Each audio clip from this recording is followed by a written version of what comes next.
Hello everyone, welcome back to my channel YouTube channel में आपका स्वागत करते हैं। I hope you are very doing well. If you here for new videos, my channel name is UGC NET philosophy and Delhi University for UGC NET philosophy for other important topic and important topic and easy to understand way. If you enjoy to learning philosophy and want to regular education content, please subscribe my channel. Please praise my bell icon, like, share, and with my video and your friends. Now, without wasting your any more time, beginning your topic today. Just coming for the topic UGC NET philosophy. For the UGC NET philosophy for the to the lecture to the point lecture and the readables note and the point to the point lecture without time we are wasting and just I am understanding for the easy way for UGC NET philosophy for exam December 2026.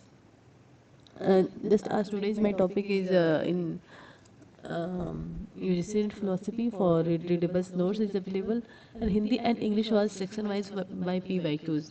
Just I am solving for the PYQs after the teaching. You can help for the link for PDF for anyone.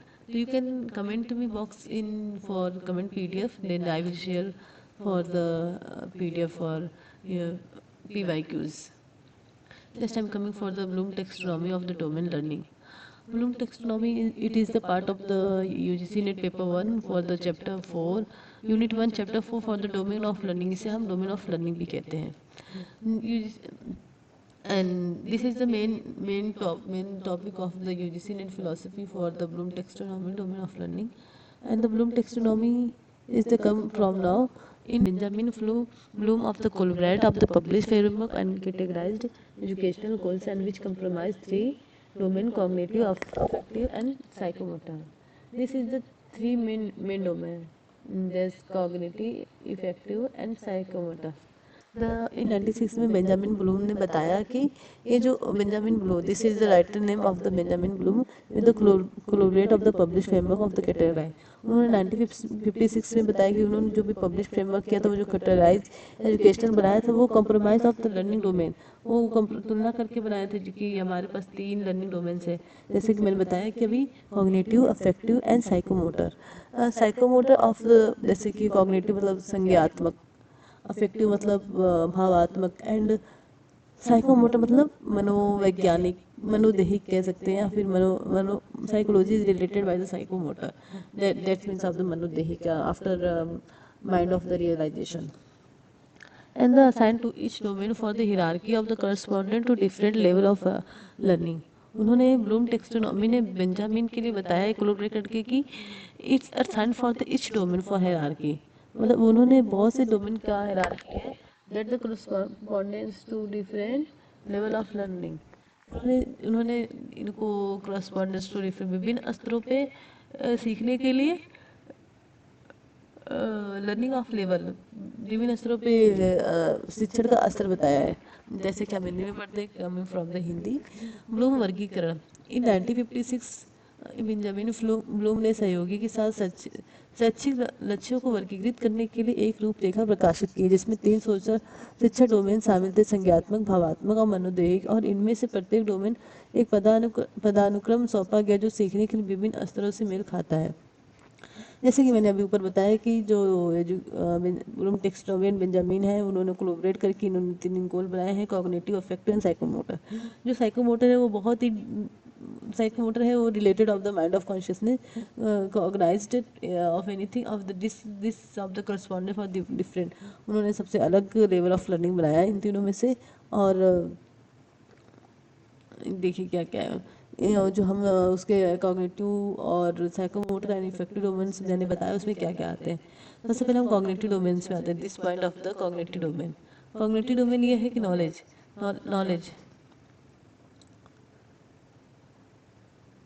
Knowledge में ये बताते हैं कि वो हमें कहाँ से knowledge प्राप्त हुई. कॉम्प्रिहेंस नॉलेज जो हम सबसे बांट के बोल के करते हैं हमें ज्ञान मिलता है उसी को कहते हैं हम नॉलेज. कॉम्प्रिहेंशन क्या होता है? कॉम्प्रिहेंशन वही होता है जो हम बहुत सा मतलब बहुत बड़ा पैराग्राफ होता है उसमें हम उसमें सर्च करके लिखते हैं कुछ वर्ड्स वही उसी को कहते हैं कॉम्प्रिहेंशन. कॉग्निटिव डोमेन में ही आता है जो हम अपने दिमाग से ही निकालें. एप्लीकेशन, नॉर्मल सी बात, हम कहीं पे भी छुट्टी लेते हैं एप्लीकेशन लिखते हैं, कोई भी काम होता है एप्लीकेशन लिखते हैं, कुछ भी काम होता है कॉलेजेस वगैरह तो एप्लीकेशन लिखते हैं. This of the old way of the Bloom taxonomy for in UGC net philosophy for the new way for the I am learning for the in below after this understanding for cognitive psycho and affective domains. Analysis मतलब जब हम पूरा का निचोड़ पढ़ के बताते हैं कि that means of the review देना. एनालाइज करके बताते हैं. सिंथेटिक मतलब बहुत सारे कह सकते हैं कि बहुत सारे वो सिंथेटिक मतलब एक चीज़ों से दूसरी की जुड़ाव. इवोल्यूशन इवोल्यूशन मतलब उत्पन्न कि हाँ इसमें क्या उत्पन्न हुआ, क्या नया आया, क्या नहीं आया. This coming from the psychomotor. Psychomotor में ये कह सकते हैं इम्प्लीटेशन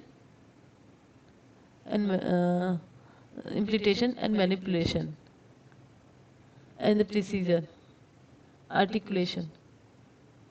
आर्टिकुलेशन यही है कि जो हम थोड़ा सा आर्ट में थोड़ा सा जो भी काम करते हैं, क्या नेचुरल में हुई क्या नहीं हुई, इसी को कहते हैं articulation.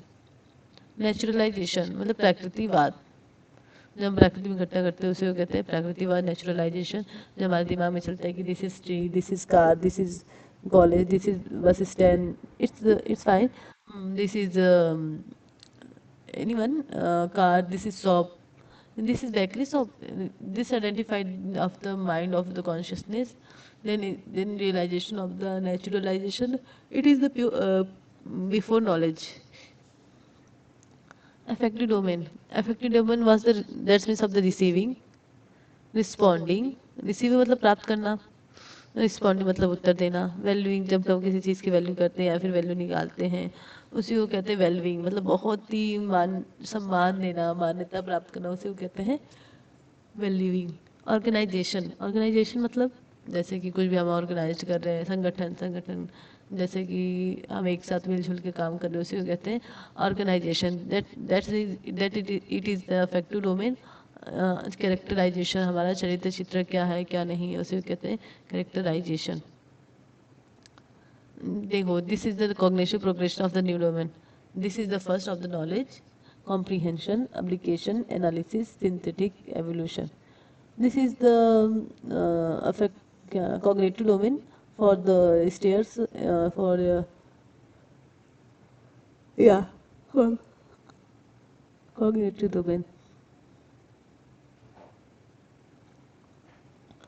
This is cognitive domain for analysis. जैसे मैंने बताया कि सब कुछ एनालिसिस करके बताना. सिंथेटिक एंड इवोल्यूशन, जैसे कि मैंने एक बताया कि इसे इवोल्यूशन हो गया मतलब नई नई चीज़ों का उत्पत्ति. ब्लूम टेक्सोनॉमी रिवाइज्ड क्या है in 2001 of the Bloom origin for the collaborator to co-editor and published in revision 1956. In hierarchy, the new revised version introduced a key change of the cognitive domain of Bloom taxonomy. इन्होंने फिर क्या 2001 में क्या research किया after Benjamin के बाद.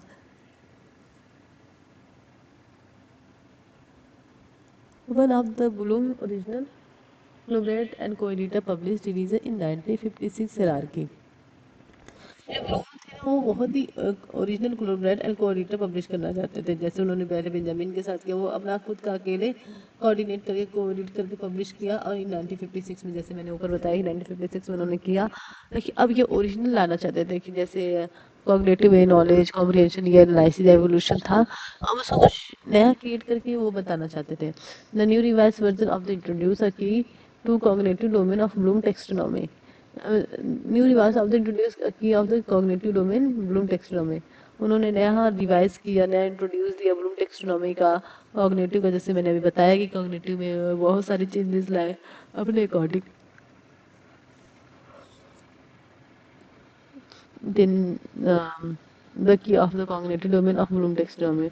अभी मैंने बताया कि उन्होंने बहुत सारे चेंजेस लाए ब्लूम टेक्सोनॉमी में.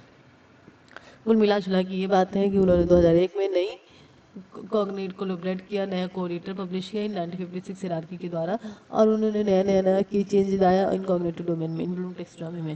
ब्लूम टेक्सोनॉमी का वर्गीकरण इन 2001 ऑफ द मूल सहयोगी ऑफ द सह संपादक में से एक 1956 इन पदानुक्रम अनुसार एक संशोधन प्रकाशित किया। इस नए संशोधित संस्करण ने ब्लूम के वर्गीकरण के संज्ञात्मक क्षेत्र में एक महत्वपूर्ण परिवर्तन पेश किया है।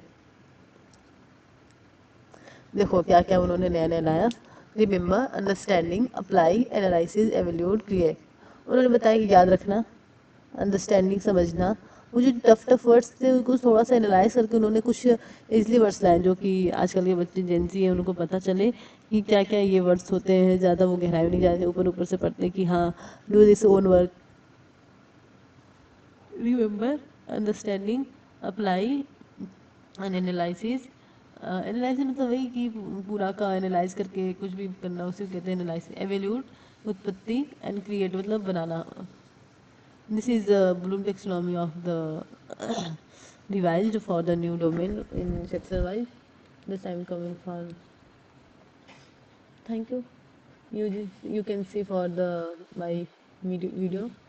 Thank you for the readable notes and the section wise PYQs.